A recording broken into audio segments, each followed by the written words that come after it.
Unknown Facts channel. Today we'll have a mysterious story which is quite bizarre. Stay tuned and watch. The story of the mysterious bottomless pit that people claim has magical powers. One night in 1997, a man named Mel Waters called into late-night AM radio program Coast to Coast. The show, hosted by Art Bell, covered everything from the paranormal to the conspirational.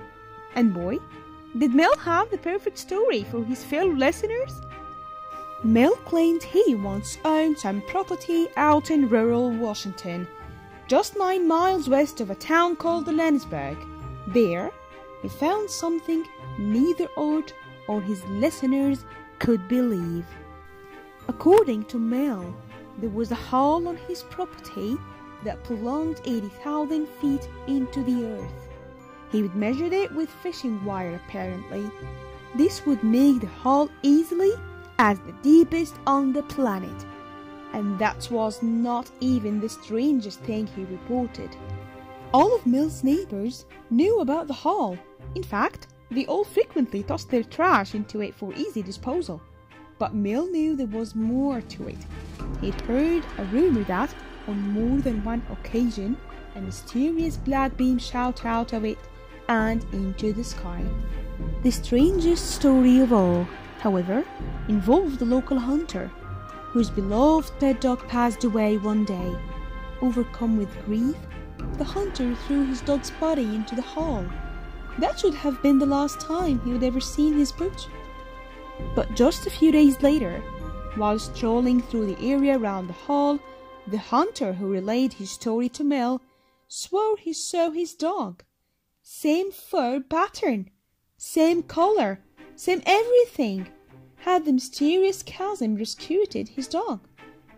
Listeners could only speculate as Mel told story after story about this oddity, some ridiculous, others not.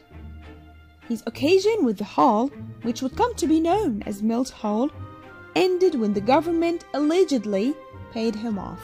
Somehow, strange as his phone call was, others corroborated Mel's out-of-this-world tales.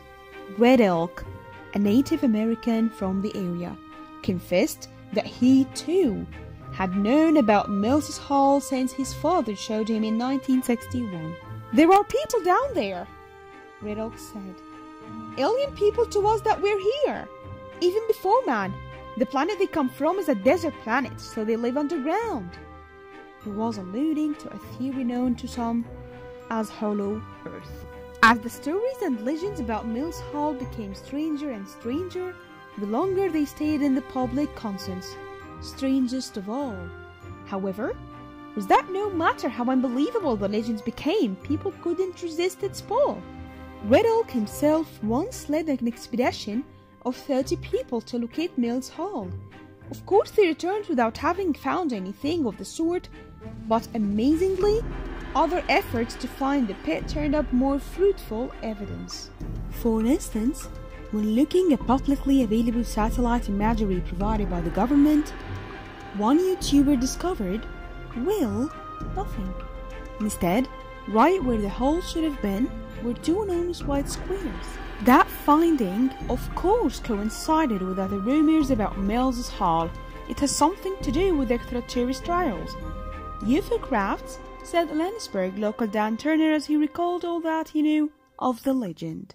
The story of Mel's Hole spread further and further, and eventually, serious journalists wanted the truth. But when they sought contact with Mel's Waters, they found that no one by that name lived, or had ever lived, in Lenoxburg. And while few believed every single story, some wondered what, if anything, the legend was based on. Was there truly some seemingly bottomless hole out in rural Washington? In 2017, a few film students tried finding out. To begin their search, Yvonne Coughlin, Corey Henderson, and Taylor Templeton brought their film equipment to coordinates they found online.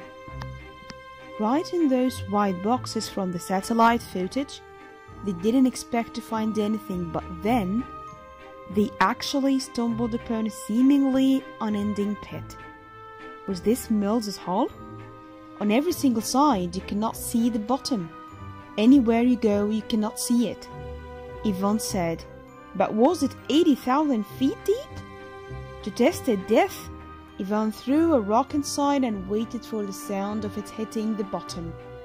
After what felt like forever, he would heard nothing. So he threw another rock again, and nothing. So the team busted out the big equipment with ropes and a GoPro. They lowered the camera into the hole as deep as it would go. Eventually, they ran out of rope, and the property owner chased them away. But have they captured anything of note on a film? Not exactly. However, the hole did, at the very least, look a bit endless. Could this hole have been the basis for the legend? Even without a black beam, a dead dog, or aliens? Without mail to confirm, we may never know, but the big question. How on earth did ramblings on an AM conspiracy radio program become such a widespread legend? Why did the story of Mills's Hall persist for more than 2 decades? Mark Slender, director of Museum of Culture and Anthropology, took a guess. In a metaphorical sense, Mark said, "We're not just looking for a landscape feature, but we're looking for some mystery in the world." And he may be right. As for the mystery of the hole the film students discovered. Thanks guys for watching, hope you enjoyed the video. If you like it, give thumbs up and subscribe below the video and wait for more. See ya!